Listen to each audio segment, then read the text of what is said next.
ओम शांति। भगवत गीता श्लोक क्लास में श्लोक टेस्ट के लिए श्लोक नंबर है 10वें अध्याय 10 श्लोक नंबर 32 और पहले शब्दार्थ देखे हैं। वो शब्दार्थ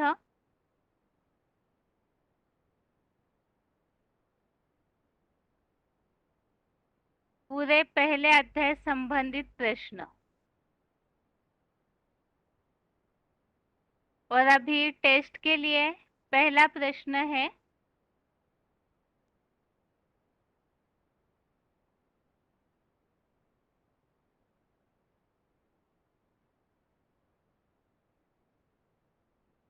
भीष्म पितामह का अर्थ बताना है, लेकिन अर्थ पढ़ के बताने के पहले जो बताए, क्योंकि भीष्म पितामह के बारे में काफी बार हमने पॉइंट्स भी सुने हैं। भीष्म पितामह अर्थात कौन और किन के लिए बताया हुआ है, शब्द के अर्थ के साथ वो किन के लिए बताया है वो भी बताना है। फोन अनम्यूट है किसी का?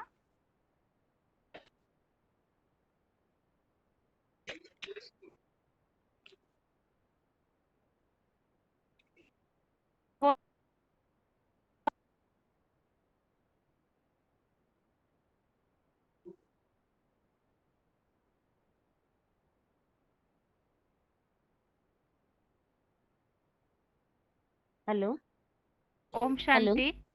ओम ओम शांति शांति। दीदी। ओम शांति दीदी। Roll number 12407 Hubli. हाँ जी। भीष्म पितामह ना,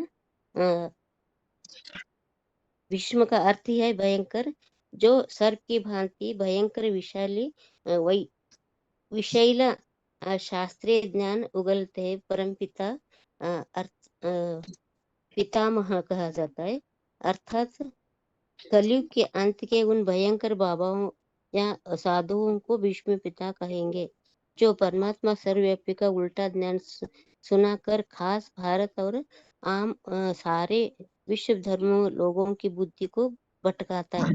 हद और बेहद के कांग्रेसी कौरव नेताओं और पूंजीवादी द्वारा परम पर बाबा की तरह उनका बहुत सम्मान किया जाता है, क्योंकि प्रभावित प्रजा से वोट और नोटों की लेना है ना, इसीलिए इस पितामह को अज्ञान का शास्त्रीय ज्ञान को ज्ञान भरे होते विषैली भयंकर ज्ञान देते हैं। माना परमात्मा भगवान बाप आयु परमात्मा एक व्यापी है, उनको सर्वव्यापी कहकर देश और धर्म वाले सबको बुद्धि को भटकाने वाला होता है।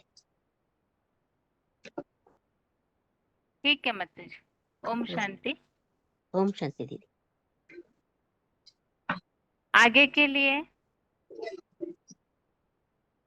फोन अनम्यूट है किसी का? भीष्म पितामह के बारे में हमने श्लोक में जो पितामह बताया हुआ है,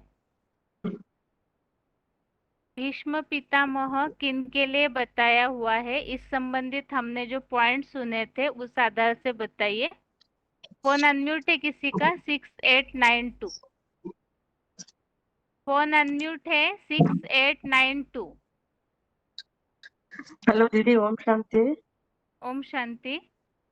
वो भीष्म पितामह के लिए मना यहाँ भीष्म का अर्थ है भयंकर, जो सर्प की भांति माता जी भयंकर। हाँ? एक मिनट, अर्थ पढ़ के बता दिया है अभी जो माता जी का फोन अनम्यूट हुआ था। आप ये हाँ, बताइए भीष्म पितामह के बारे में हमने और क्या क्या समझा था श्लोक समझते समय? इतना अच्छे से नहीं सुनी दीदी, याद नहीं दीदी, याद है ये पॉइंट, इसलिए। ठीक है माता जी, बताइए, अर्थ बता दीजिए पढ़ के। हाँ, भीष्म का अर्थ भयंकर, जो सर्प की भांति भयंकर भयंकर विषैली शास्त्रीय ज्ञान उगलते हो पितामह अर्थात कलयुग के अंत के उन भयंकर बाबा या साधुओं का भीष्म पितामह कहेंगे जो परमात्मा सर्वव्यापी का उल्टा ज्ञान सुनकर काश भारत और आम सारे विश्व धर्मों लोगों के बुद्धि को भटका देती है। हद बेहद का कांग्रेसी कौरवों नेताओं और पूंजवादी धृतराष्ट्र द्वारा प्रभाव की तरह उनका बहुत सम्मान किया जाता है, क्योंकि प्रभावित प्रजा से वोट और फिर नोट भी लेना है ना। इतना बताया, इतना है दीदी। ठीक है माताजी। हेलो 10वें अध्याय के 32वें श्लोक में जो विभूतियां हैं उनके बिना देखे नाम बता सकते हैं? वो सिम और गंगा, मछली और राम, इतना याद है दीदी। चार मना 29 में 28 में श्लोक में इतना याद है बस।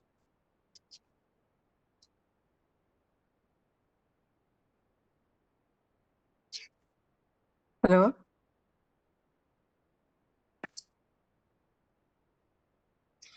हेलो हेलो हेलो इतना तीन नाम याद है दीदी, ज्यादा ना याद नहीं है। ठीक है माताजी। हाँ आप मधुबन बताइए माताजी। हाँ, यब्बगोड़ी मिनी मधुबन दीदी। ठीक है माताजी। ओम हाँ, शांति। श्लोक पढ़ना है। नहीं माताजी, ठीक। हाँ हाँ हाँ हाँ, 10 पक्का, ओके दीदी। आगे के लिए प्रश्न है?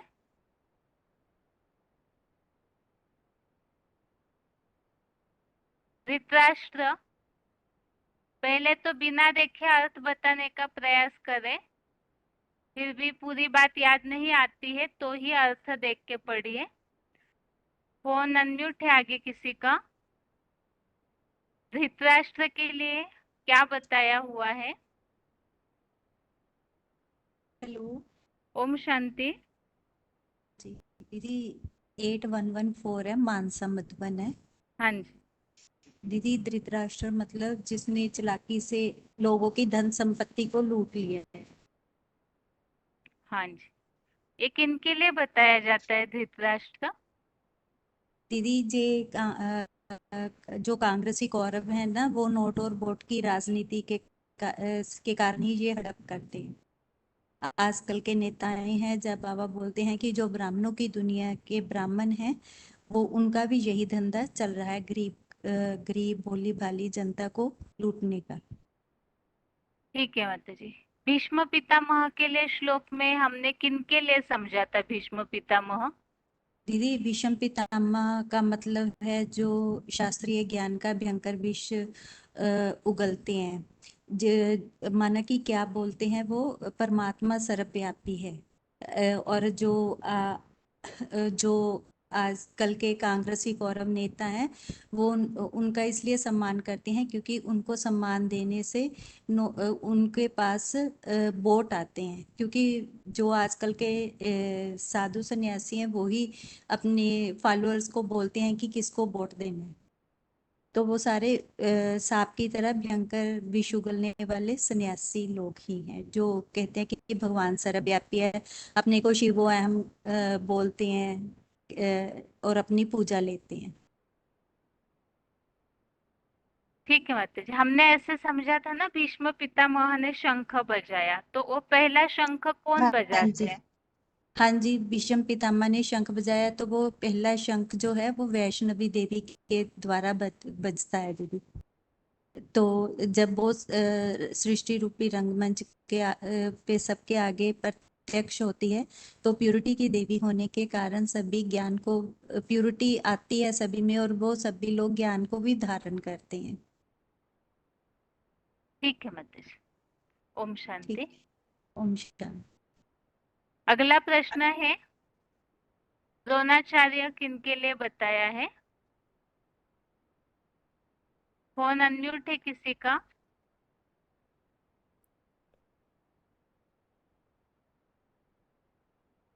फोन अनम्यूट है किसी हेलो, का? बोइंग ओम शांति। ओम शांति। Roll number? 22168। मधुबन? नरेंद्रपुर, सोनारपुर। ठीक है, बताइए उत्तर। द्रोण द्रोण अर्थात कलश मिट्टी का बने हुए हैं वो, और अच अर्थात ईश्वरीय ज्ञान रूपी देहोभान। ये दोनों मिला के द्रोणाचार्य और कलियुग के अंत काल में जो पंडित विद्वान आचार्य है, जिनका उत्पत्ति स्थान है द्रोणाचार्य। ठीक है, ये जो देहभान रूपी मिट्टी का अज्ञान का कलश, इसका मतलब क्या समझ में आता है? देहोभान रूपी जो मिट्टी वो शास्त्रीय ज्ञान रूपी जो देहोभान, हाँ, शास्त्रों का ज्ञान है तो देहोभान है। शास्त्रीय ज्ञान रूपी जो देहोभान, वो देहोभान रूपी जो मिट्टी से, ये देहोभान रूपी मिट्टी से वो बनी हुई है। वो जो कलश है, कलश वही शास्त्रीय ज्ञान रूपी देहोभान की मिट्टी से बनी हुई है। वही जो उसका जो बुद्धि अज्ञानता का जो बुद्धि है, उसका कलश को ही द्रोणाचार्य कहते हैं। ठीक है, 10वें अध्याय के जो 32वें श्लोक में जो विभूति है वो बताइए। दसों अध्याय के जो विभूतियां है, 32वें श्लोक की, 32 श्लोक की विभूतियां। बहुत सारे है बहन जी। वो 32 श्लोक के 10th चैप्टर में 32 श्लोक में जो सृष्टि का आदि पुरुष जो आदि देव, और सृष्टि का जो मध्य में बीच में जो इस्लामियों का जो आदम, और अंत में कालों का काल महाकाल, और विद्याओं में वो आध्यात्मिक विश्वविद्यालय का जो राजयोग है, वो राजयोग का जो विद्या, और जो कलियुग का अंत में जो सत्य असत्य का जो वाद विवाद कर्ताओं का वो सच बात, वो विभूतियां है। ठीक है, ओम शांति। ओम शांति। अगला प्रश्न है,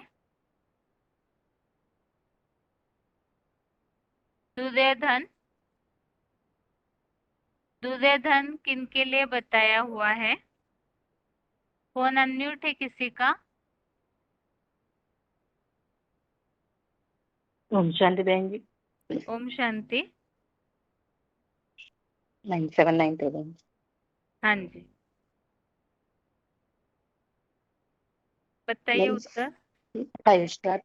हाँ, 5 स्टार होटलों में आदि में भ्रष्टाचारी कामेंद्र का दुष्ट युद्ध करने कराने वाले कलयुगी राजनैतिक नेताओं के चुनाव काला व्यक्तिगत ग्लानि से भरे, जहरीली धर्म, राज्य, जाति और भाषा भेद, निष्कल्प और व्यर्थ भाषणवादी के ब्रह्म बरस्कार बेकवैदी बनी प्रजातंत्र सरकार के अपने ऊंचे तबकों में बैठ निराह साधारण प्रजा का शोषण करते और कराते हैं।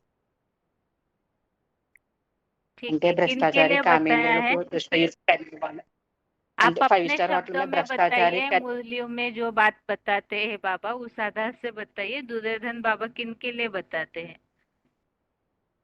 అంటే दुष्टकर्म करने वाला कराने वाला ये कलयुगी राजनीतिक नेताओं में, कांग्रेसी नेताओं में दुष्टकर्म करने वाला कराने वाला वो लोगों के लिए बाबा మన వ్యక్తిగతగా ग्लानि करने वाला। ठीक है, ओम शांति। अगला प्रश्न है,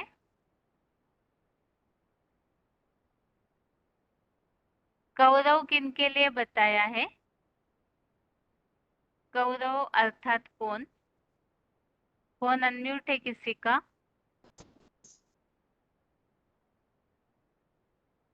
हाँ, ओम शांति। ओम शांति।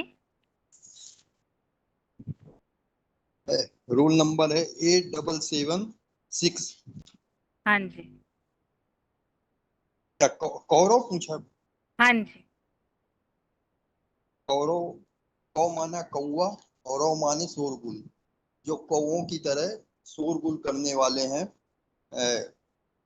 कहते हैं कि राम राज्य बनाएंगे लेकिन और ही रावण राज्य बना देते हैं ऐसे। और ये भी बताया कि कौरव कुरु शब्द से बना है। संस्कृत में कुरु शब्द कहते हैं, हिंदी में कौरव कहते हैं और अंग्रेजी में उसी को कांग्रेस कह दिया है। तो कौवे की तरह 5 स्टार होटलों में मांसाहार खाने की रेस करते हैं। ओम शांति। ठीक है, जो विभूति में हमने समझा था आध्यात्मिक विद्यालय की सर्वोच्च विद्या हूँ राजयोग की, तो इसके लिए पॉइंट में क्या बात समझी है हमने?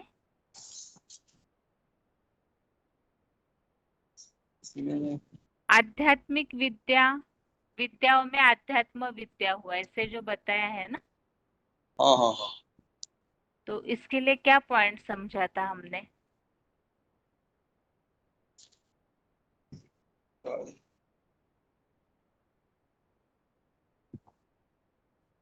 पॉइंट नहीं सुना है आपने?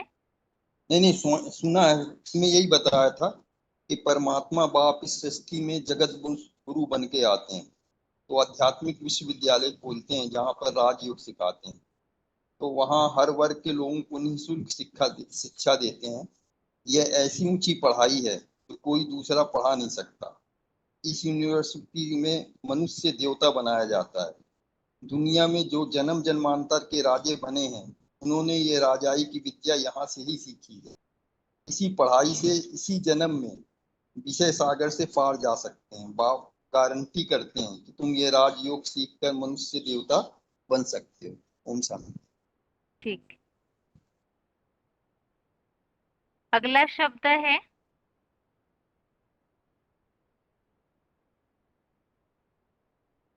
गांडीव धनुष के लिए अर्थ क्या बताया हुआ है? और श्लोक में हमने गांडीव धनुष के बारे में जो बात समझी है या कहाँ कहाँ उल्लेख आया है वो भी आपको बताना होगा। गांडीव धनुष का अर्थ के साथ श्लोक में कहाँ उल्लेख आया है वो भी आपको बताना होगा। फोन अनम्यूट है किसी का?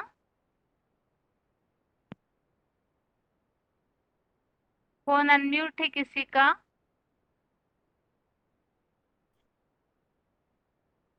हेलो, ओम ओम शांति शांति। दीदी। ओम शांति। Roll number 26-3-16। मधुबन।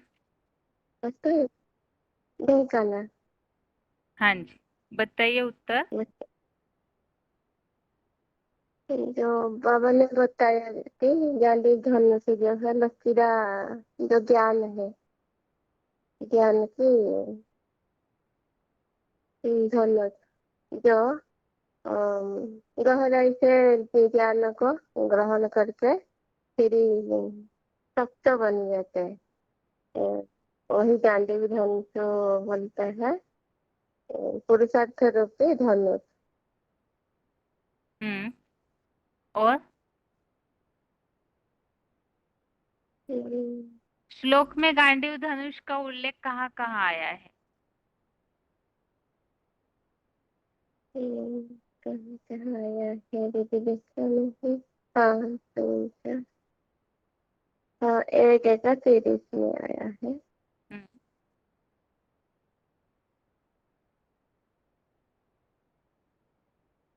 बताऊंगी देख हाँ, कर क्या के उल्लेख है बताऊंगी। उतना ही बताइए, श्लोक पढ़ने की आवश्यकता नहीं, उसमें क्या उल्लेख आया है इतना ही बताइए।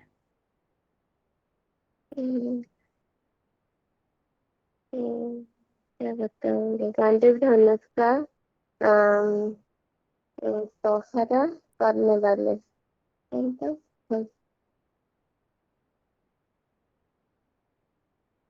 बताऊंगी तो भाषा के शब्दों शब्दार्थ से हमें आता है अर्थ मुझे। जो शब्दार्थ हमें अर्थ बताया है वो पढ़ के बताइए माता जी। गांधी ग्रंथि रथ रस्य रास्ते वज्र की गांठी गांठ से बना हुआ लचीली देह का पुरुषार्थ रूपी धनुष जो सोम वरुण और रुद्र रूप अग्नि के पास भी रहा था। कांटों के संसार रूपी जंगल में भिन्न भिन्न धर्म खंडों में बांटे खांडव वर्ण का संहार करने के लिए इसका निर्माण हुआ था और देव राक्षस था। जैसे बताया कि दुर्योधन ने पांडवों को राज्य नहीं दिया तो वो जाकर खांडव वर्ण में रहते हैं। ठीक है माता जी। ऐसे ओम बताया शांति। बेटी। ठीक है माता जी, ओम शांति। ओम शांति। अगला प्रश्न है जो 10वें अध्याय में विभूति के बारे में समझा। एक पॉइंट तो हमने अभी समझा है, आध्यात्म विद्या हूँ। उसके अलावा और जो 2 पॉइंट है उसमें से कोई भी एक पॉइंट बताइए। फोन अनम्यूट है किसी का? हेलो ओम हेलो बहन जी, शांति। हूँ मैडम। ओम रोल शांति। नंबर 20155। हाँ जी। श्लोक नंबर होता है 10 का 32 श्लोक। एथिरे पॉइंट आता है कि मैं आदिदेव आदि देवों का देव हूँ और मध्य काल में इस्लाम का आदम का आदम हूँ। ये पॉइंट का जो 20 नंबर आया है बताते हैं। एक क्वेश्चन होता है कि जो सृष्टि में जो आदि वो आदि देव व मध्य में जो इस्लाम में आदम में हूँ कैसे होता है कि ना शिव बाबा शिव बाबा तो ज्ञान का भंडार होते हैं ना, ये जो संसार को आकर पढ़ाती है। और ये पहले पहले सारी सृष्टि जो बीज बनता मनुष्य सृष्टि या बीज को ही पढ़ाती है। और मनुष्य सृष्टि जब आकर पढ़ाती है यहाँ को, ये बीज वाला आत्मा को सब धर्म वाला भी मानते हैं।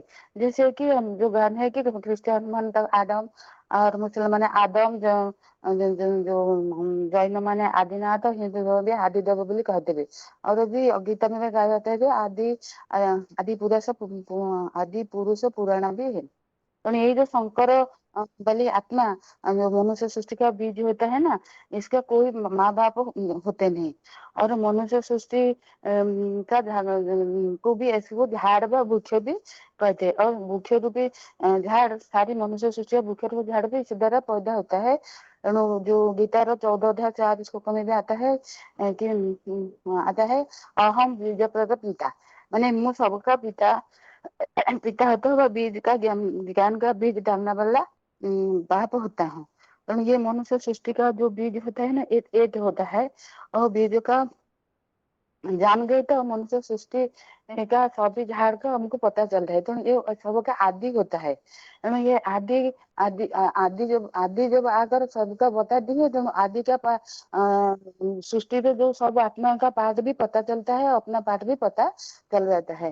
तो ये सब धर्म का स्थापनाकारी होती है, वो आदि का आदि देव होते हैं। तो ऐसे का और कोई देव नहीं होते हैं। ठीक है माता जी। तो ओम शांति। ओके बहन, ओके। अगला प्रश्न है, और एक जो पॉइंट बाकी है वो पॉइंट बताइए। और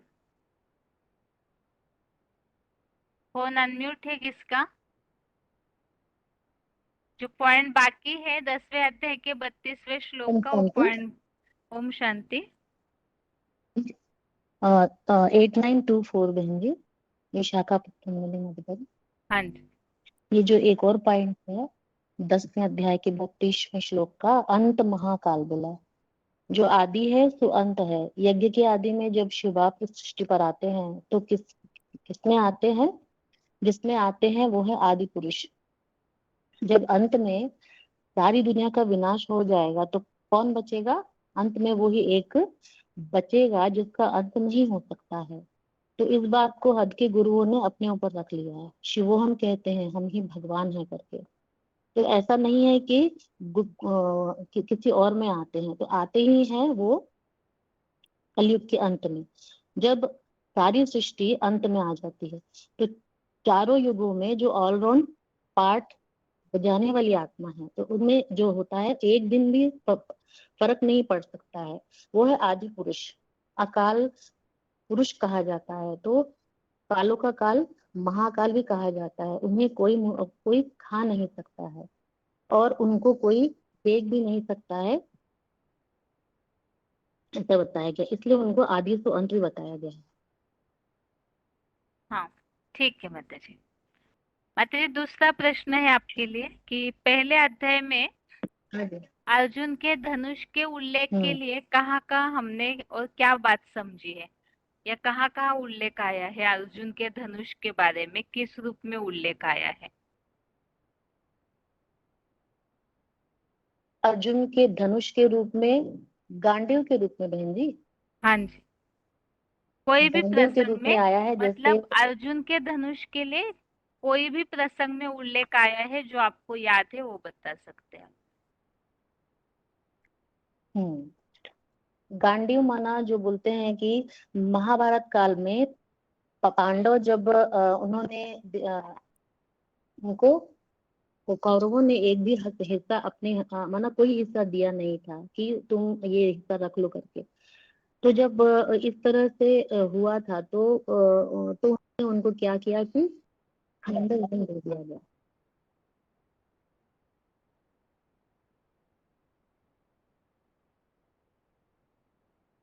हेलो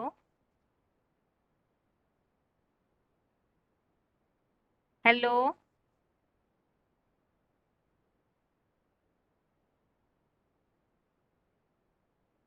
माता जी, आपका आवाज नहीं आ रहा है।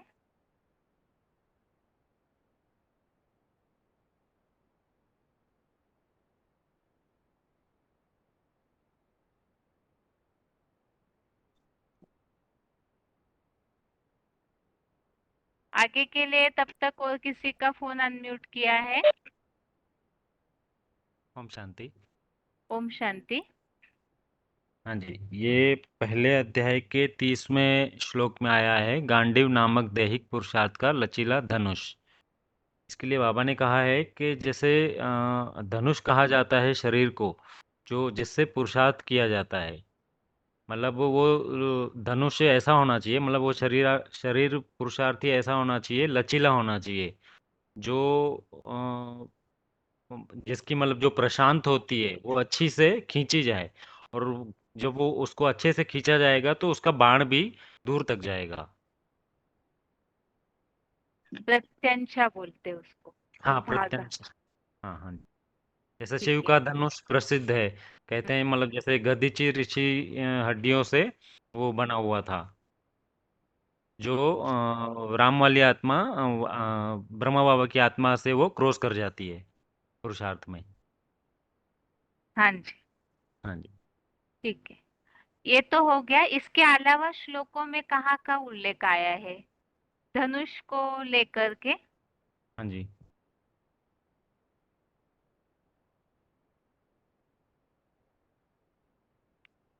और कोई उल्लेख आपको याद है यदि अर्जुन के धनुष से संबंधित, तो बताइए।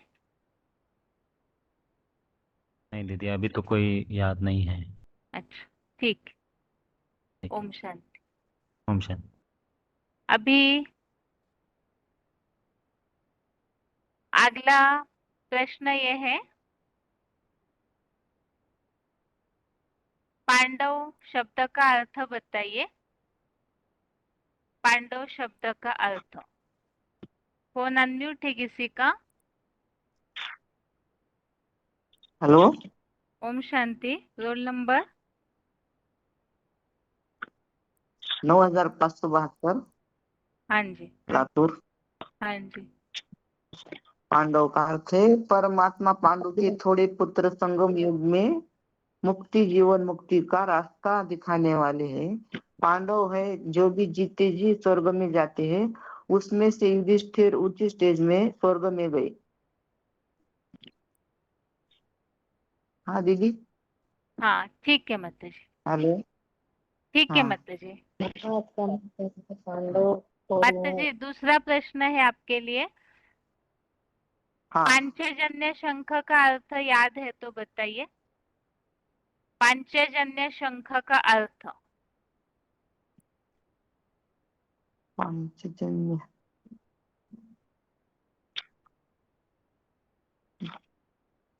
माना 5 शंख, किसी किसी के कौन से शंख है क्या ये? नहीं माता जी, श्लोक में एक उल्लेख आया था पांचजन्य ऋषिकेशो, तो पांचजन्य शंख किसने हाँ बजाया दीदी। और उसके संबंधित हमने क्या समझा था? हाँ हाँ नहीं याद है, ठीक है। कोई भी पांडवों के शंख का नाम यदि याद है तो बताइए। कोई भी एक शंख का नाम यदि याद है पांडवों का। हाँ। पौंड्र नामक शंख कुंती माता के पुत्र है। अनंत विजयी विजयदाता राजा युधिष्ठिर का अनंत विजयी, और सुघोष नामक सहदेव का, और मणिपुष्पक शंख बजा। ठीक है, ठीक है माता जी। ओम शांति। हाँ ठीक। ओम शांति। यस, ठीक है माता जी। हाँ जी बहन जी। हाँ माता जी, कुछ मिला आपको? हाँ बहन जी, ये जो इसके बारे में, जिसके बारे में एक पॉइंट था वो ना बहन जी, बाबा ने बताया था पॉइंट, हाँ, गांडीव के बारे में। हाँ जी, महाभारत का कथा में बताया है, पांडव जब कौरवों से उन्होंने जब हिस्सा नहीं दिया, तो उसके बदले उन्होंने खांडव वन उनको दे दिया, जो कि बंजर भूमि था, जिस पर कौरवों ने पांडवों को राज्य स्थापित करने के लिए बताया था। खांडव वन उनके लिए ऐसा था जैसे कांटों का जंगल। जैसे बोलते हैं ना, दुनिया में जितने सारे धर्म खंड भिन्न भिन्न प्रकार के हो गए, माना सारी दुनिया ही खांडव वन हो गई, माना जिसमें कि तत्व कोई रहा ही नहीं, प्यूरिटी है ही नहीं। तो उसके लिए बोला गया है, उसको फिर से अच्छा बनाने के लिए, तो उसके लिए बोला गया है कि फिर से इनको दिया गया, तो उसको बोला गया है कि वो देव रक्षित था। माना जो जो है वो ये गांडीव जो है सोम, रुद्र और अग्नि के पास भी था। सोम, रुद्र और वरुण, सोम, रुद्र रूप और वरुण के पास भी, अग्नि के पास भी था। तो अर्जुन को भी गांडीव धनुष मिला था, तो इस श्लोक में ये बताया गया है। ठीक है माता जी। ओम शांति।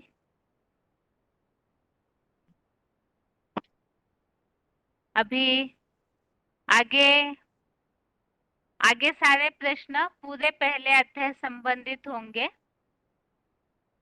आप अपना किताब जरूर खोल के रखिए, और अगर आपको उत्तर तुरंत नहीं मिलता है तो आपका फोन अनम्यूट ही रहेगा, तब तक और किसी का फोन अनम्यूट किया जाएगा जब तक आप उत्तर ढूंढ ले। लेकिन इसमें ज्यादा समय न दे, क्योंकि पहला अध्याय तो वैसे बहुत ही कॉमन है। तो जल्दी आप उत्तर बताएंगे तो ज्यादा प्रश्न पूछ के हो सकते हैं। अभी पहला प्रश्न है, प्रश्न सेम यही है कि अर्जुन के धनुष के बारे में किस श्लोक में और क्या उल्लेख आया हुआ है। एक तो शब्दार्थ में जो है माता जी ने अभी बताया है, तो उस उत्तर को रिपीट न करें। धनुष के बारे में, अर्जुन के धनुष संबंधित श्लोक में श्लोक नंबर बताइए और क्या उल्लेख आया हुआ है वो बताना होगा आपको। और फोन अनम्यूट है आगे किसी का?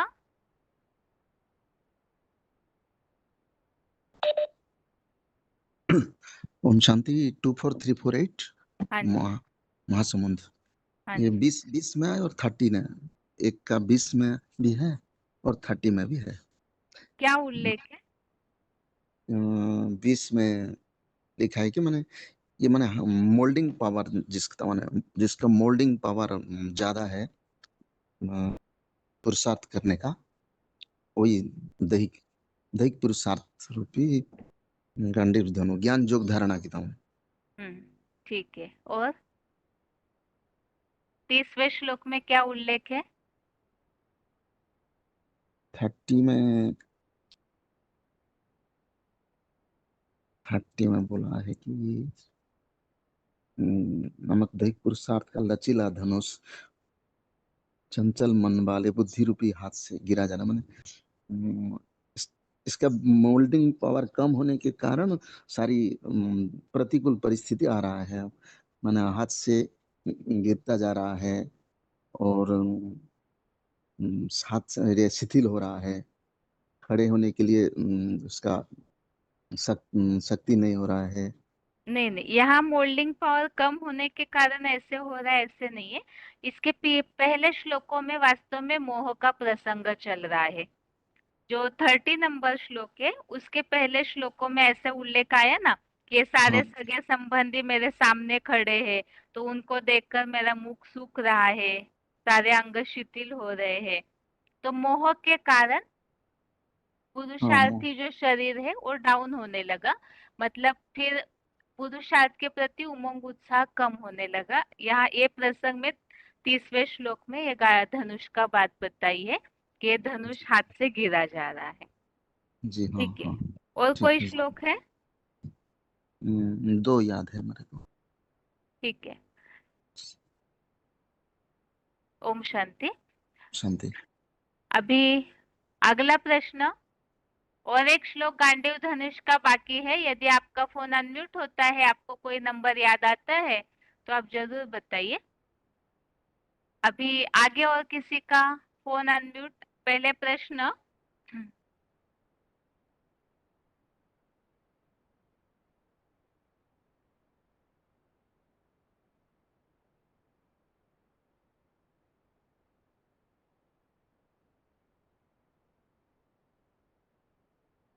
महाभारत युद्ध में ऐसे बताया जाता है कि जब युद्ध में भीष्म पितामह सबसे पहले शंख बजाते हैं, तो उसके बाद फिर युद्ध भूमि में बहुत बड़ा शोरगुल होने लगता है, नगाड़े वगैरह का। तो ये शोरगुल किस बात का होता है और यहाँ बेहद में वो बात किस कैसे बताई हुई है? महाभारत युद्ध में जैसे ही कौरव सेना की तरफ से पहला शंख बजता है, तो वैसे ही बहुत शोरगुल होने लगता है। तो वो महाभारत में युद्ध भूमि में होने वाला शोरगुल किस बात का शोरगुल है और इस बात का, इस प्रसंग का उल्लेख किस श्लोक में आया हुआ है? फोन अनम्यूट है किसी का? हेलो, ओम शांति। ओम शांति। 28,322 स्कूल नंबर, चंडीगढ़ मधुबन। हाँ हाँ जी। जी दीदी, ये है पहले अध्याय का 13वां श्लोक। इसमें है ना, ज्ञान अज्ञान की बातें, समाचार पत्र पत्रिकाएं, रेडियो और अनसिंगा चैनल्स, मीडिया, समाज और सरकार के लोगों की बड़ी बुलंद आवाजें अचानक होने लगी। इससे क्या हुआ? इससे फिर भारी शोरगुल होने लगा ना। हाँ, अभी महाभारत युद्ध का प्रसंग किसी को समझाना है तो आप कैसे समझाएंगे बताइए। मतलब बेहद में भी कैसे मतलब? हाँ, बेहद में, हद में, बताइए। हाँ जी। जैसे मतलब दीदी आजकल ये लोग अलग अलग मतलब शास्त्र वाले जो भी गुरु हैं, धर्म गुरु हैं, सब अपनी अपने को कोई शिव हम कहते हैं, कोई कुछ कहते हैं, भगवान के बारे में मतलब कोई जानते नहीं है, जो जिसको जैसे समझ में आया वैसे बोल देते हैं, कोई सर्वव्यापी बोल देते हैं, कोई कुछ ऐसे बोलते हैं। तो किसी को भी भगवान की पहचान नहीं है ना। तो अलग अलग जैसे मुख रूपी शंख बजते हैं, तो उनको बताने के लिए जैसे ये ज्ञान के शंख अभी बजा रहे हैं, मतलब ज्ञान के बारे में बाबा ही बता रहे हैं, वैसे तो अपनी अपना परिचय भगवान ही देते हैं, तो वो बताते हैं, मतलब ज्ञान का शंख वही बजाते हैं, बाकी तो सब अपनी अलग अलग जैसे रेडियो में इनमें ज्ञान की बातें, मतलब कोई ना जानने के कारण कुछ ना कुछ अलग अलग बातें छापते रहते हैं अखबारों में, टीवी में। लेकिन जब सच्चाई का पता लगेगा तो इनके द्वारा ही सच्चाई, अखबारों के द्वारा, मीडिया के द्वारा भगवान की सच्चाई जब निकलेगी तो वो सब मतलब भगवान को पहचान जाएंगे, तो मतलब युद्ध जीत जाएंगे। मतलब ऐसे ही आएगा दीदी अचानक। तो हाँ, ठीक है वैसे, लेकिन थोड़ा मैं वास्तव अच्छे से में, डिफाइन नहीं कर पा रही हूँ। हाँ जी, अच्छे से मैं उसको डिफाइन नहीं कर पाई हूँ। हाँ, वो मतलब पता है अचानक क्योंकि प्रश्न अचानक पूछा जब आप पूछते इसीलिए। हो ना, हाँ जी हाँ जी हाँ जी, जब बाद में तो फिर उसका बहुत अच्छे से जब आंसर अपने आप दिमाग में आने लग जाता है, लेकिन इमिडिएटली नहीं आ पाता, कई बार ऐसे हो जाता है। हाँ, वो समझ में आ गया मतलब जी। वास्तव में प्रश्न भी इसी हिसाब से पूछा जा रहा है कि एक आइडिया आ जाए हमें बताने की। अचानक अगर कोई पूछता है तो हम उस बात को तुरंत प्रेजेंट कर सके लोगों के सामने, इसी हिसाब से प्रश्न पूछा था। अ, वास्तव में यहाँ श्लोक में जो नीचे दिया हुआ है, मीडिया वगैरह का अंधकार फैल जाता है, तो हाँ जी यहाँ हाँ जो जी नई गीता बनी हुई है, बाबा ने वो दुनिया को समझाने के हिसाब से ही बताई हुई है। तो हाँ जी इस प्रसंग में जो शुरुआत में भूमिका बताई हुई है ना, अगर हम भूमिका के हिसाब से सारी गीता को पढ़ते हैं, तो यहाँ कौरव हाँ जी संप्रदाय, मतलब जो भगवान को नहीं मान रहे, और पांडव अर्थात एडवांस नॉलेज के हिसाब से बाबा बता रहे। तो उस हाँ जी हिसाब से जैसे ग्लानि वगैरह की जाती है, भगवान जहाँ कार्य कर रहा है उसकी, तो उस हाँ प्रसंग जी में ये वास्तव में बताया हुआ है कि इस तरह से ग्लानि के ढेर सारे अचानक आवाज हाँ होने जी लगता है, जैसे 2017 में हुआ, अचानक आवाज हाँ हुआ। जी ऐसे बीच हाँ बीच जी में जहाँ शिव बाबा पंडा बाप कार्य कर रहे हैं, तो अचानक ही ग्लानि का आवाज होके महाभारत युद्ध का शोरगुल मचने लगता है। तो जैसे बाबा ने हाँ बोला, जी लड़ाई लगेगी फिर रुक जाएगी, लड़ाई लगेगी फिर रुक जाएगी।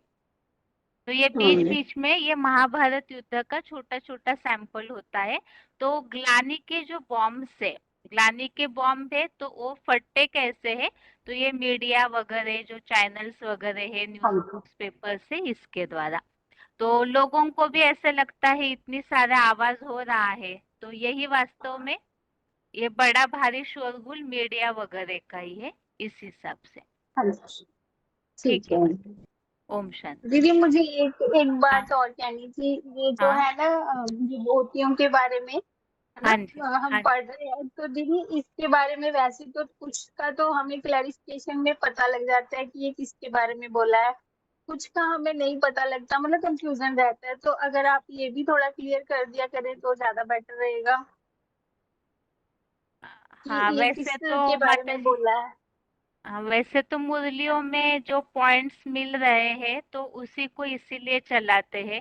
तो बाबा ने जितना तक स्पष्ट किया है तो वही बात पॉइंट्स में चलती है, और ज्यादा हाँ जी, वही स्पष्टता। हमें कुछ तो क्लियर हो जाता है, मतलब कुछ का तो क्लियर हो जाता है, कुछ का ना मतलब कंफ्यूजन में रहते हैं कि ये किसके लिए बोला, मतलब इसलिए होता है कि अगर आप बता देंगे तो हमें ज्यादा परफेक्टली पता लग जाएगा।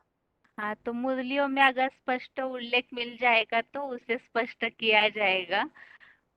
अगर आगे और भी पॉइंट्स ऐसे कुछ मिल जाएंगे तो वो पॉइंट्स भी चला देंगे रिवीजन के समय।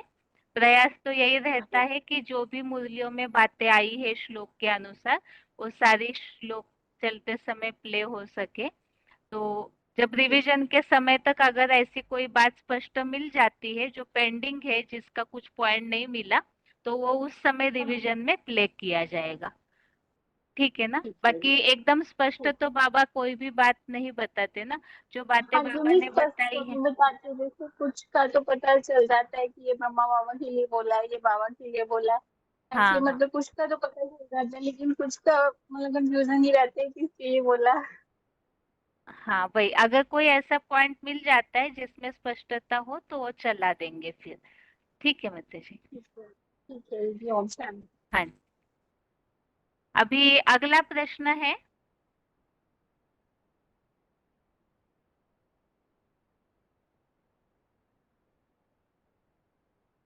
गौरव सेना के जो महारथी है उनके नाम बताने हैं आपको। आपको जितने याद है उतने ही बताइए, लेकिन समय गवाए बिना। फोन अनम्यूट है किसी का? गौरव सेना के महारथियों के नाम। फोन अनम्यूट है। डायलिंग नंबर से जो जुड़े हैं फोन अनम्यूट है, फोन पे ध्यान दीजिए।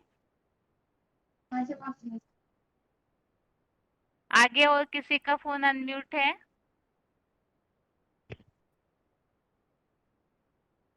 गौरव सेना के महारथियों के नाम बताने हैं, फोन अनम्यूट है किसी का? आगे और किसी का फोन अनम्यूट है? ओम शांति दीदी। ओम शांति। ओम शांति। 576। हाँ जी हाँ दीदी। बताइए। जैसे उसमें संजय ने बताना शुरू किया ना कि धृतराष्ट्र यानी माप हो, भीष्म पितामह है, गुरुद्रोण है, विकर्ण है, दुर्योधन है, दुशासन है, और अश्वत्थामा है, कृपाचार्य है, और ये कर्ण है। अभी तो मोटा मोटा इतना ही है। ठीक है, पांडव सेना का नाम याद है तो बताइए। पांडव सेना में पांचों पांडव युधिष्ठिर, नकुल, सहदेव, अर्जुन, भीम और द्रौपदी के पांचों पुत्र, अश्वत्थामा, अश्वत्थामा। पुरुजित, कुंती भोज ना। अश्वत्थामा। अरे वो दृष्टद्युम्न, इनमें हाँ। थोड़ा सा रह जाता है दीदी। आगे। हाँ दृष्टद्युम्न। हाँ, और पुरुजित, कुंती भोज, विराट, नरेश, अभिमन्यु। यही याद है। ठीक है, ओम शांति। हाँ ओम शांति। आगे फोन अनम्यूट है किसी का? फोन अनम्यूट है किसी का?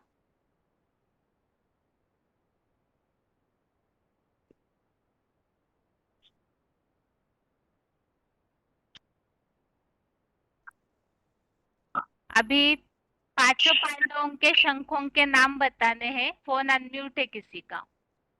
पांचों पांडवों के शंखों के नाम बताने हैं।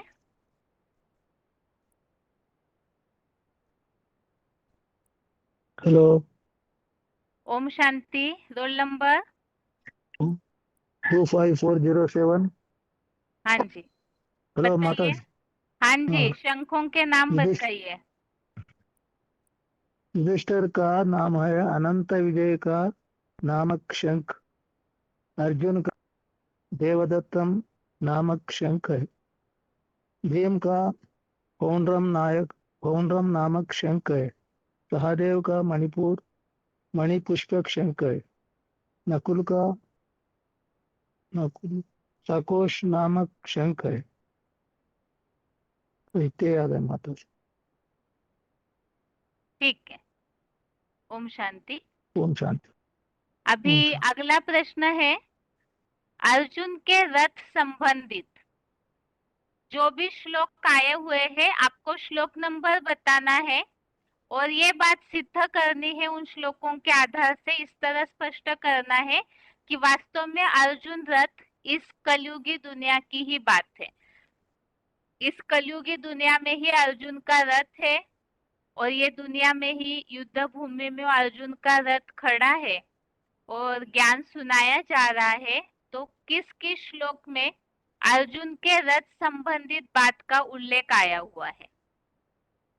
अर्जुन रथ संबंधित जिस श्लोक में उल्लेख आया है, श्लोक नंबर और ये बात उस आधार से स्पष्ट करनी है। फोन अनम्यूट है किसी का? ओम शांति। ओम शांति। दीदी पहले अध्याय का पहला श्लोक भी आ सकता है इसमें, क्योंकि धर्म क्षेत्र माना धारणा का क्षेत्र और कुरुक्षेत्र माना कर्मकांडियों का क्षेत्र। तो अभी अर्जुन का रथ है, यह सबको सिखा रहा है कि परमात्मा बाप इस सृष्टि पर आकर कैसे हमें अपने धनुष्य रूपी शरीर को चलाना है। ये इसका मन है सदैव चंचल मन है ये, तो इसको इंद्रियों को कैसे कंट्रोल लगाम लगानी है बुद्धि रूपी, वह ज्ञान से ही लगा सकते हैं। और 1 के 20 में भी आया है कि गांडीव रथ की बात चल रही, रथ की बात माना वही बराबर है ना, फिर शरीर रूपी रथ, तो वो बोलो। हाँ, मेन तो शरीर रूपी रथ को स्पष्ट कीजिए। परमपिता परमात्मा जिस शरीर में प्रवेश करते हैं वो अर्जुन नंबर माना हम सब नंबरवार अर्जुन है, लेकिन उसमें 100% जो अपनी इंद्रियों को लगाम लगाकर रहता है और बाप समान बन के दिखाता है, वो सिर्फ नंबरवार 1 अर्जुन बनता है और वह है हीरो पार्टधारी माना देव महादेव। तो परमात्मा बाप जिस महादेव पार्टधारी में प्रवेश करते हैं वो अपना धनुष्य को ऐसे लचीला बना लेता है कि जैसे बाबा कहते हैं माना शेष की शैया पर कितने ही सांपों के बीच में वह बैठा हो तो भी उसे कुछ असर नहीं होता है। कैसे भी विषैले सांप हो तो भी उसे कुछ असर नहीं होता है। तो बाबा कहते हैं कि ऐसे ही तुम बच्चों को भी नंबरवार बच्चों को बनना है इस धनुष्य को देखकर। इसीलिए हमारे सामने जैसे एग्जाम्पल है परमात्मा बाप, मनुष्य सृष्टि को बाप का एग्जाम्पल हमारे सामने दिया है कि यह धनुष्य को इतना लचीला बनाओ कि चाहे कहीं भी हम माना कीचड़ में रहे, मोह संबंधी में रहे, लेकिन हमारे धनुष्य को मन बुद्धि को इतना ऊंचा उठा लो, मन बुद्धि लगाम को, कि मन मना भव। सदैव मन में बस एक परमात्मा शिव बाप की ही साकार में निराकार आए हुए है, यह याद रख। साकार में याद करना है, साकार में निराकार को याद करना है। बाप कहते हैं तुम माना तुम देहधारी हो तो तुम्हें देह की आदत लग गई है, देह को आपके उत्तर में स्पष्टता नहीं है, आप थोड़ा सा मंथन कीजिए। यहाँ वास्तव में हमें सिर्फ ये बात स्पष्ट करनी है, जो भक्ति मार्ग में यह समझा जाता है कि कोई द्वापर युग में अर्जुन के रथ में भगवान ने आकर के ज्ञान सुनाया। वास्तव में हमें यह स्पष्ट करना है जो श्लोक में आया है कि इस युद्ध भूमि के बीच में मेरे रथ को खड़ा करो। गुप्त रीति से वो रथ को भगवान ने खड़ा किया और फिर अर्जुन ने सारे सेना का निरीक्षण किया, कौरव पांडव दोनों सेना का। तो ऐसी जो बात है तो सुनने वालों को तुरंत ऐसे विश्वास हो जाए हमारी बातों से कि सच में ये कलयुगी समय की ही बात है। इसी समय अर्जुन रथ में आके भगवान ज्ञान दे रहे। आप थोड़ा सा मंथन कीजिए कि आपकी बात से सामने वालों को ये बात सिद्ध हो सके, वो विश्वास करे कि ये अभी की बात है। ठीक है, अभी म्यूट करती हूँ आपको, आप फिर सोचिए थोड़ा सा। अच्छा जी, आगे और किसी का फोन अनम्यूट किया है? इसी प्रश्न के लिए अर्जुन रथ इस समय की बात है, ये आप श्लोक जितने भी है। हाँ जी, इंदौर मधुबन। दीदी पहले अध्याय का 14वें श्लोक में बोला गया है कि जैसे जो चित्र में दिखाया गया है ना कि अर्जुन रथ है जिसमें 4 घोड़े दिखाए गए, भगवान को सारथी के रूप में दिखाया गया है अर्जुन के रथ के, है ना। तो इसमें ऐसा ये बताया गया है कि जो 4 मल विहीन श्वेताश्व जो मन रूपी संगठित चतुर्मुखी ब्रह्मा है क्या, वो जो से युक्त महान जो मुकर रथ रूपी शरीर में शिव बाबा बैठेंगे और उनको जो पांडुपुत्र अर्जुन ने भी अपने दिव्य वाणी का शंख बजाया, ऐसा बोला। और पहले अध्याय का 21वें श्लोक में भी बताया गया कि ये भगवान से अर्जुन बोलता है कि मेरे रथ को तुम इन दोनों सेना के मध्य में खड़ा करो। और जो इस ये पहले अध्याय के 47वें श्लोक में भी बताएगा कि जो उसका जो मुंह के वश होके वो हारता हुआ वो बैठ जाता है और अपने हथियार टेक देता है, ऐसा करके बताएगा। दीदी मेरे को तो इतना याद है। हाँ ठीक है। ये तो श्लोकों के आधार से ठीक है, बाकी यही श्लोकों के उल्लेख से ये हाँ, बात तो फिर हमें इसमें ऐसा बताया ना कि जैसे जो हर एक अर्जुन है इस जो महाभारत की युद्ध में धर्म अधर्म का युद्ध सबके उसमें चल रहा है तो वो जो बोलते हैं कि जो भगवान से बुद्धि लेता है, भगवान से बोलता है कि भगवान ये जो संसार रूपी जो युद्ध का जो क्षेत्र युद्ध भूमि जो है इसमें मेरे को खड़ा करे और मैं तय करेगा, भगवान से बुद्धि लेके वो तय करता है कि क्या सही है और क्या गलत है। अर्जुन भगवान से बुद्धि लेके ये तय करता है कि क्या सही और क्या गलत। तो बुद्धि सही गलत का फैसला देने वाला भगवान है और करने वाला अर्जुन है, ऐसे करके बोला है। ठीक। जी, ओम ओम शांति। शांति। आगे और किसी का फोन अनम्यूट है? प्रश्न यही रहेगा। और इसके अलावा 2 प्रश्न बताते हैं ताकि कोई भी एक प्रश्न का उत्तर आप सोच के दीजिए। दूसरा प्रश्न जो बताया था कि महाभारत युद्ध की शुरुआत का प्रसंग जो बहुत ज्यादा आवाज होने लगता है, शंखनाद होने लगता है, तो ये शंखनाद अर्थात क्या और उससे महाभारत युद्ध कैसे शुरू होता है? 2 प्रश्न है। एक तो अर्जुन का रथ, इसी समय की बात है। आपको इसे जो भी श्लोक आए हैं अर्जुन रथ संबंधित कठोपनिषद का जो उल्लेख है आप उसे भी ले सकते हैं अपने टॉपिक में। और दूसरा प्रश्न यह रहेगा कि शंखनाद और इसके अलावा महाभारत युद्ध के शुरुआत में जो बहुत शोरगुल होता है युद्ध की शुरुआत का, शंख बजते हैं और शोरगुल होता है युद्ध भूमि में, जिससे सबको ये पता चलता है कि अब महाभारत युद्ध शुरू होने वाला है। तो ये दोनों बातों को आपको प्रूव करना है कि ये वास्तव में इस कलयुगी दुनिया के समय की बात है। और अभी फोन अनम्यूट किया है किसी का, उत्तर ज्यादा लंबा न करे तो अच्छा है क्योंकि समय हो चुका है। वैसे फोन अनम्यूट है किसी का? हेलो। हाँ जी, ओम शांति। ओम शांति। दीदी मैं वो पहले जो अर्जुन के रथ के बारे में बोलूं, वो हाँ जो जी। हम सब लोग अर्जुन की तरह भयभीत है, कोई समस्या आते हैं तो समाधान के बदले हम लोग दूसरा रास्ता ढूंढते, भागने लगने पड़ती है। लेकिन भगवान इस समय आकर के वो समाधान दे रहा है अर्जुन के रथ में। तो वो कौन है? वो मनुष्य सृष्टि बाप जो है उसमें आकर के वो समाधान दे रहे हैं। हम ऐसे लोगों को समझा सकती हूँ। ठीक है माता जी। और इतना ही है आपका उत्तर?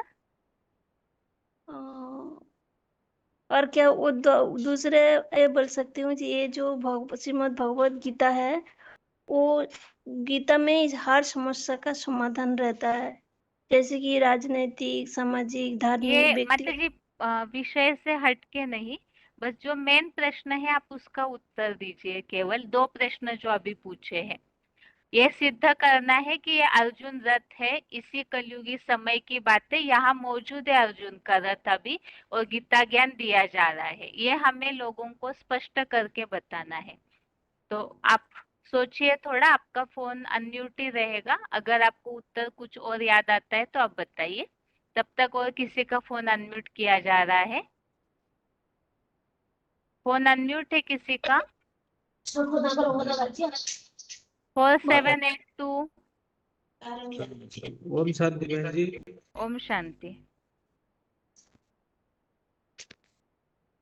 जैसे कठोपनिषद में बोला है, आत्मान रथिनम विधि शरीरम रथमेव च बुद्धि तो सारथम विधि मनो प्रग्रहमेव च इंद्रियाणि हयन्याहो विश्वांस्तेषु गोचरान। इसमें साबित होता है कि अर्जुन का रथ महाभारत के क्षेत्र में मौजूद है। और एक बाई 47 श्लोक में भी ये साबित होता है अर्जुन का रथ युद्ध क्षेत्र में खड़ा है। जैसे इसमें बोला गया है संजोवाच एवं उक्त अर्जुन संख्य रथोपस्थ उपाविशत विसृज्य ससुरम चापं शंख शोक संविघ्न मानस। हेलो। हाँ जी, आप बोलिए। ये तो अर्जुन के रथ के बारे में आपने पूछा। बाकी जो महाभारत युद्ध जो हुआ था उसके लिए महाभारत युद्ध हुआ तो महारथियों ने पहले अपने अपने शंख बजाए और शंख बजाने शुरू कर दिए। और शंख तो बाबा ने बोलता है जो मुख रूपी शंख है, उस मुख में कौन कितना ईश्वरीय ज्ञान का आवाज करता है। तो जितना आत्मा को अपने अपने आत्मा का शक्ति जितना होता है और ज्ञान होता है वो उसी अनुसार शंख ध्वनि करता है, अर्थात ईश्वरीय ज्ञान का प्रचार प्रसार करता है। इसलिए बाबा कहते कि तुम्हारा मुख जो है वो स्पीकर जैसा है और वही अपने ज्ञान का चक्र चला सकता है और ईश्वरीय परमात्मा बाप को ज्यादा से ज्यादा प्रत्यक्ष कर सकता है। तो महाभारत का युद्ध का तरीका है। हेलो। हाँ जी, और क्या ठीक है। प्रश्न है? हाँ, 2 ही प्रश्न थे लेकिन उत्तर तो दिया है आपने। लेकिन आप थोड़ा सा इस बात को इमेजिन करके देखिए, यदि हम ये बात अज्ञानियों को बताते हैं तो वो हमारे इस बात पर कहाँ तक भरोसा करेंगे। मतलब हमारी बात ऐसी होनी चाहिए जो अज्ञानियों को सुन के विश्वास हो जाए कि सच में अभी महाभारत युद्ध का समय चल रहा है। जैसे ज्ञान के आधार से, मूल्यों के आधार से हम इस बात को स्वीकार करते हैं, वैसे ही औरों को भी हमें इस बात को विश्वास दिलाना है कि अभी के समय की बात है महाभारत युद्ध। ऐसा भी जैसा गीता में बोला गया है कि 3 सेनाएं कौरव, पांडव और जादव ऐसे महाभारत युद्ध में पार्टिसिपेट किए थे। ऐसे अभी वो बात तो अभी का है, इसी समय संगम पर उनको भी हम समझा सकते हैं लोगों को। जैसे पांडव कौरव तो भारत में ही होंगे ना, जो कौरव माने जो काम करने वाले, ज्ञान बहुत सारा ज्ञान का प्रचार कर रहे हैं और लेकिन असली बाप का तो परिचय नहीं है उनके पास। और पांडव तो वो जानते हैं भगवान कौन है और वो सच्ची ज्ञान देते हैं सभी को। और यादव जो होते हैं वो तो विनाशकारी शक्ति अपने अपने बुद्धि से वो तैयार करके बैठे हुए हैं। ये तो अभी इनको इसी आधार से हम समझा सकते हैं कि ईश्वरीय ज्ञान कब कब का चल रहा था। अभी ये जो आध्यात्मिक ईश्वरीय विश्वविद्यालय के माध्यम से परमात्मा का परिचय आप लोगों को मिल सकता है। हेलो। हाँ जी, ठीक है। ओम शांति। हाँ जी। आगे इसी प्रश्न के लिए फोन अनम्यूट है किसी का?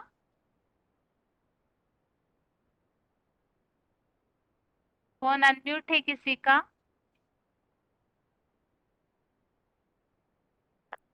दीदी ये मेरा ही हुआ है 14579। हाँ, चलेगा, बताइए आप अगर कुछ सोचे है तो।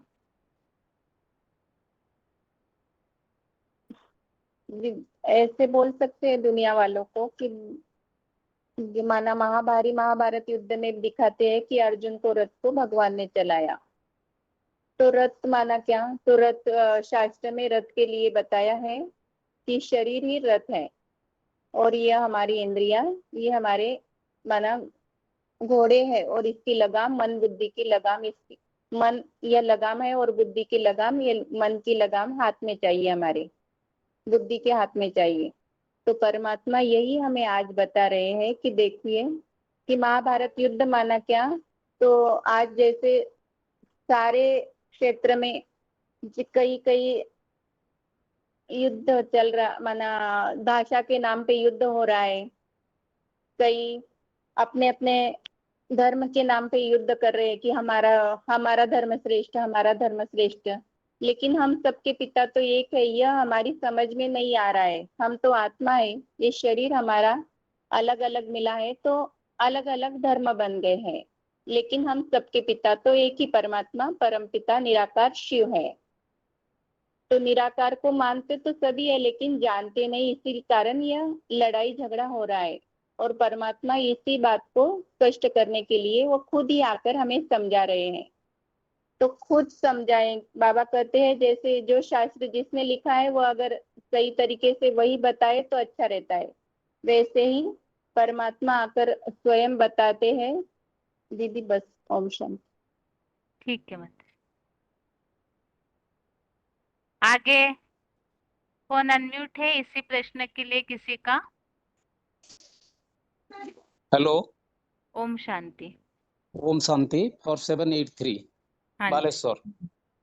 आज की कलयुग दुनिया में जो सबसे बड़ा मुख्य प्रसंग है, भगवान इस दुनिया में आया हुआ है या नहीं, इस बात पर हम लोगों के सामने जब बात रखते हैं तो श्रीमद् भगवद गीता का जिक्र करते हुए हम इस श्लोक के आधार पर दिखा सकते हैं कि आप देखिए गीता का एक अध्याय का 20, 21, 24, 30 और 47 श्लोकों के अंदर भगवान का जो मुकर्रर रथ है, शरीर है, जिसको गांडीव कहते हैं, वज्र कहते हैं या शिव धनुष कहते हैं, वो कैसे मौजूद है, वो किसके आधार पर, कैसे महाभारत का इस पृष्ठभूमि पर हर प्रकार का सेना मौजूद है। कौरव सेना किसको कहते हैं, पांडव सेना किसको कहते हैं और यादव सेना किसको कहते हैं, ये बात हम जिक्र करते हुए ये बात को स्पष्ट उल्लेख कर सकते हैं कि कैसे भगवान ने मुकर्रर तन का आधार लिया और क्यों लिया। जब कलियुगांत में हर मनुष्य आत्मा पतित हो जाते हैं, अज्ञान अंधकार में आ जाते हैं, जो गीता में है, माने सर्वभूतानि समूह स्वर्गे यान्ति परम तप। सब प्राणियों मतलब विशेषकर मनुष्य के आधार पर तो सारे प्राणी जगत निर्माण हुआ है। जब मनुष्य आत्मा नीचे गिर जाता है तो भगवान को स्वयं आना पड़ता है। तो वो तो है ही निराकार परम ब्रह्म। वो निराकार ज्योति कैसे कार्य करेगा, किसी को मुकर शरीर का आधार लेगा, वो जिस तन का आधार लेगा वो तन कैसा है, जो शास्त्रों में तो अनेक प्रकार की बात वर्णना की हुई है, लेकिन गीता में क्या बताया गया है, ये जो 20 नंबर श्लोक में बताया, धनुष उठाया, लचीला दैहिक पुरुषार्थ रूपी गांडीव धनुष को उठाया। किसको देख करके, ना सामने जो काव काव करता कौरव है, जो धृतराष्ट्रों का पुत्र है, बहुत ज्यादा भाषणबाजी करते हैं, तो उनको देख करके तो ये माने अर्जुन रूपी पुरुषार्थी ने वो शस्त्र चलाने के लिए धनुष, शरीर रूपी धनुष को उठाया। और 21 नंबर श्लोक में भी ये बात की स्पष्ट की है, शिव सुप्रीम सोल ने उस रथ को सुरक्षा पूर्वक कहाँ खड़ा किया, ना युद्ध के मैदान के बीच में खड़ा किया। कौन सा युद्ध के मैदान, ना आज की संसार में ये कोई तो हिंसा के युद्ध नहीं था, ये था सत्य असत्य, न्याय अन्याय, धर्म अधर्म, पाप पुण्य की लड़ाई। तो इसी युद्ध के क्षेत्र में तो उन्होंने उसको सुरक्षा पूर्वक अर्थात सेफ्टी करते हैं, उसका रथ को भी सुरक्षा करनी जरूरी है, क्योंकि है तो तमो प्रधान तामसी आसुरी आत्मा है, इस रथ के ऊपर बहुत बार हमला भी किए हैं। इसीलिए वो पांडव और कौरव सेना के बीच में मध्य में ये रथ खड़ा करने की बात है, अर्थात निराकार शिव ज्योति बिंदु में जिस शरीर में प्रवेश करते हैं वो रथ को कंट्रोल करते हैं, इंद्रियों को कंट्रोल करते हैं, उनका लगाम अपने हाथ में ले लेते हैं। और ये बात इस श्लोक के आधार स्पष्ट की है। और 24 नंबर श्लोक में वही गांडीव माने जिस मुकर्रर तन में परमात्मा प्रवेश करते हैं, तो उसको सदा विजयी बनाने के लिए तो वो माने उसको प्रोत्साहन दे रहे कि कैसे इसी घोड़ा गाड़ी को माने लगाम को अपने कंट्रोल में रखना है, मन बुद्धि रूपी लगाम को कैसे कंट्रोल में रखना है। और 47-30 नंबर श्लोक में ये बात बताया कि अर्जुन ने जब सारे सेना को निरीक्षण किया तो उनके मन में मोह व्याप्त हो गया, कायरता आ गया, स्नेह लगाव जो था अपने परिवारजनों के प्रति, नाते रिश्तेदारों के प्रति जिनके साथ उनने काफी दिनों से इंद्रिय से संपर्क निभाया, और प्रैक्टिकल जीवन में उनका नाम पिता रहे, माता रहे, वो संगी संबंधी रहे, उनके साथ भी प्रैक्टिकल जीवन बिताया, इसीलिए उनका आत्मबल क्षीण हो जाता है। उनको देख करके मन अत्यंत तो सूख जाता है, शरीर में कंपन आ जाता है, गांडीव माने उनके हाथ से गांडीव धनुष नीचे गिर जाता है। तो इसीलिए ये किम कर्तव्य विमूढ़ हो जाता है अर्जुन, अर्थात उसको अपशकुन दिखाई दे रहा है, युद्ध का विजयी निश्चय मनोभाव उनमें नहीं ठहरता है। ये बात को वो स्पष्ट कर रहा है अर्जुन कि उनके मन में भय किसके वजह से, ना मोह से व्याकुलता हो जाता है। इसको बताया मोह सकल व्याधि कर्मूला, सब रोगों का जड़ है मोह, तो ही मोह आ जाता है। फिर आगे चलकर जो 47 शुल्क है, उस शुल्क के आधार पर ये बात उसके मन में दृढ़ निश्चय कर लिया कि हिम्मत हार गया कि मैं युद्ध नहीं करूंगा, धनुष वो छोड़ दिया और रथ पर बैठ गया। मतलब अपने आप में इस प्रकार डिसीजन लेना वो तो संपूर्ण गलत था, लेकिन उसका मन में भय जो पैदा हो गया, इंद्रिय जो शिथिल हो गया, तो इसके वजह से वो धनुष छोड़ दिया। हेलो, हाँ जी, ओम ठीक है। शांति। अभी अगले टेस्ट के हिसाब से भी आप इन प्रश्नों को सोच करके रखिए कि किस आधार से हम इस बात को सिद्ध कर सकते हैं। एक तो जैसे उल्लेख है शंख ध्वनि का, शंख ध्वनि के आधार से महाभारत फील्ड तैयार होता है। तो यहाँ श्लोकों में जहाँ जहाँ उल्लेख आया है, शंख ध्वनि के बाद ही महाभारत युद्ध में शोरगुल होने लगा, या युद्ध की शुरुआत का प्रसंग।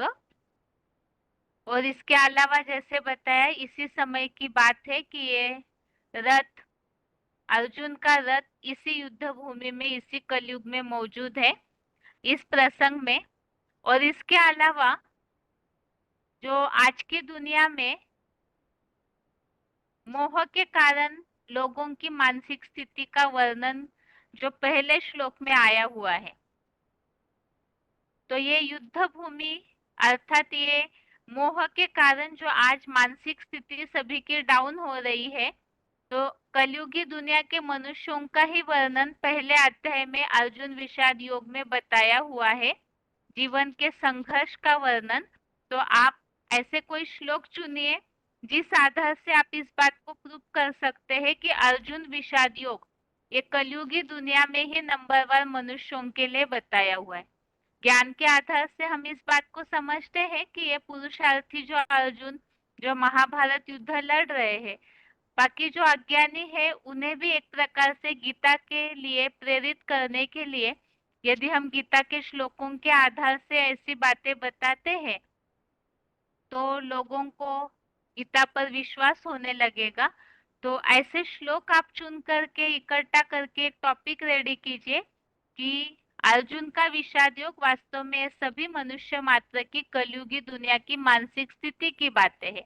किस तरह संबंधियों के मोह में व्यक्ति विचलित हो जाता है, किस तरह से, जैसे जो श्लोक आया हुआ है 28-29वां, इसमें और 30वें श्लोक में जो सारी बातें बताई है कि मैं अशक्तपन महसूस कर रहा हूँ, मेरी त्वचा बुखार आने जैसी दहक रही है, मुख सूख रहा है, सारे शरीर में कंपा आ रहा है, मैं अशक्तपन महसूस कर रहा हूँ। तो वास्तव में बीमारियों का कारण क्या है? कहते हैं शरीर की बीमारी वास्तव में इतनी डेंजर नहीं होती है, लेकिन मन की बीमारी के कारण लोग ज्यादा फीलिंग बीमारी ज्यादा महसूस करते हैं। तो ये बीमारियों का मूल कारण क्या है? जैसे मुरलियों में हम सुनते हैं मोह सकल व्याधि कर्मूला, ये बात तो तुलसीदास जी ने भी कही है। मोह के कारण सारी बीमारियां आती है और आज की दुनिया में ज्यादातर लोग इसी से परेशान है। या तो संबंधियों से असंतुष्टि, अपेक्षा ज्यादा रखते हैं, फिर वो धोखा देते हैं, तो उस समय लोग फिर डाउन हो जाते हैं और वो फिर मानसिक तनाव वगैरह उनके मन में निर्माण होने लगता है। तो ये सब बातों का आप उल्लेख कर सकते हैं। जैसे संबंधियों का भी वर्णन आया हुआ है पहले अध्याय के ही 34वें श्लोक में और इसके अलावा 26वें श्लोक में भी सारे संबंधियों का वर्णन किया है। काका, बाबा, पुत्र, मामा, श्वशुर, पौत्र, ऐसे ही ढेर सारे भाई, मित्र वगैरह सबका ही उल्लेख दिया है। तो इन श्लोकों का भी रेफरेंस लेकर आप इस बात को स्पष्ट कर सकते हैं कि ये सारे संबंधी और संबंधियों से जो दुख मिलता है, जैसे अर्जुन ने ये बात बोली ना कि ये सारे संबंधी जो है वो तो हमें मारने के लिए उमंग उत्साह से युद्ध भूमि में खड़े हैं। अर्जुन ने तो कभी ये नहीं सोचा होगा कि ये भीष्म पितामह से जो इतना स्नेह था वो यहाँ युद्ध भूमि में मेरे सामने विरोधी पक्ष में खड़े रहेंगे, लेकिन वो खड़े हैं। तो इसी तरह से आज की दुनिया में जिनसे ज्यादा स्नेह होता है वो संबंधी जब धोखा देने के लिए खड़े हो जाते हैं या विरोधी पक्ष में विरोध करने लगते हैं तो बहुतों को इसी बात से तनाव निर्माण होता है, जिन पे हमने इतना विश्वास किया आज वो ऐसे कर रहे हैं। तो मूल्यों में तो बाबा ये बात बताते हैं, देहधारी सब स्वार्थी है और स्वार्थी है तो वही फिर धोखा भी जरूर देंगे। तो मूल्यों की बातें उस श्लोक में जो प्रसंग दिया हुआ है, किस तरह से कलयुगी दुनिया के सगे संबंधी धोखा देते हैं स्वार्थ के कारण, तो अर्जुन के प्रसंग का वर्णन करके हम कलयुगी दुनिया की परिस्थितियों को समझा सकते हैं। तो ऐसा भी टॉपिक आप तैयार करके अगले टेस्ट तक जरूर रखिए रेडी, ताकि बता सके। आज अचानक प्रश्न पूछने से कई बार तुरंत क्या बताना है नहीं समझ आता है, तो इसीलिए अभी से प्रश्न बता के रखे हैं ताकि आप अगले टेस्ट तक इन बातों को सोच करके रखिए। और 10वें अध्याय के जो पॉइंट्स हमने समझे थे, एक तो 10वें अध्याय में जो उल्लेख है सर्गानाम आदिरंतश्च मध्यम चैवा अहम अर्जुन अध्यात्म विद्या विद्यानाम वादः प्रवदतामहम्। तो इसमें उल्लेख है सारी सृष्टियों का आदि आदिदेव, मध्य इस्लामियों का आदम और अंत महाकाल मैं ही हूँ। तो सारी सृष्टि की आदि करने के निमित्त महादेव ही बनते हैं। वही जो बताया जो आदि देव है सृष्टि का, वही सर्व धर्म वालों के सामने आदम, एडम, आदिदेव, आदिनाथ के रूप में प्रत्यक्ष होते हैं। और वही अंत में आदि सो अंत में महाकाल के रूप में सारी सृष्टि का अंत करने के कालों का काल बन करके भी निमित्त होते। महादेव को विनाशकारी भी दिखाया जाता है। तो इस हिसाब से वो सद्गुरु अकाल मूर्त जो सिखों में गायन है, तो वो साकार होते हुए अमूर्त अकाल अर्थात जिनको काल नहीं खा सकता बल्कि वो सबका महाकाल बन जाते हैं। और विद्याओं में आध्यात्मिक विश्वविद्यालय की सर्वोच्च राजयोग विद्या हो।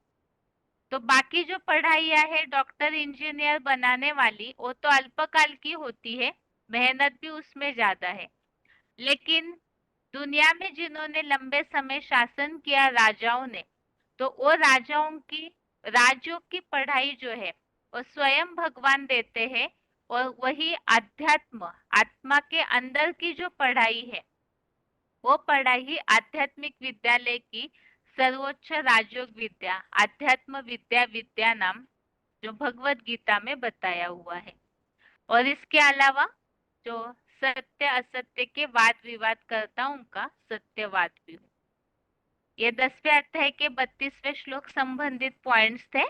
और इसके अलावा जो शब्दार्थ सारे नहीं पूछे हैं क्योंकि समय ज्यादा जा रहा था उसमें, तो अगले टेस्ट में आप शब्दार्थ जरूर पढ़ करके रखिए जो कि आप बिना देखे उसका सार बता सके। जैसे गांडीव धनुष है, तो गांडीव धनुष के बारे में क्या बताया है, एक तो वो अर्जुन का पुरुषार्थी शरीर ही वास्तव में धनुष है। और शास्त्रों के हिसाब से बताया जाता है कि खांडव वन के संहार के लिए पुनर्निर्माण के हिसाब से अर्जुन को ये गांडीव धनुष मिला हुआ था। और ऐसे ही जितने भी नाम बताए हुए हैं तो उन सबको आप जरूर पढ़ के रखिए ताकि आप बिना देखे बता सके। और इसके अलावा श्लोकों में उस प्रसंग में क्या क्या बातें आई है आप उसे भी जरूर देख करके रखिए। जैसे ऋषिकेश है, और जनार्दन, ये भगवान के लिए क्या क्या नाम आए हैं, केशव, कृष्ण, ऋषिकेश, मधुसूदन, तो ये नाम जो आए हुए हैं इनका अर्थ इस हिसाब से आप जरूर ये बातें पढ़ करके रखिए अगले टेस्ट के हिसाब से। और आज के लिए गीता क्लास यहाँ तक ही। ओम शांति।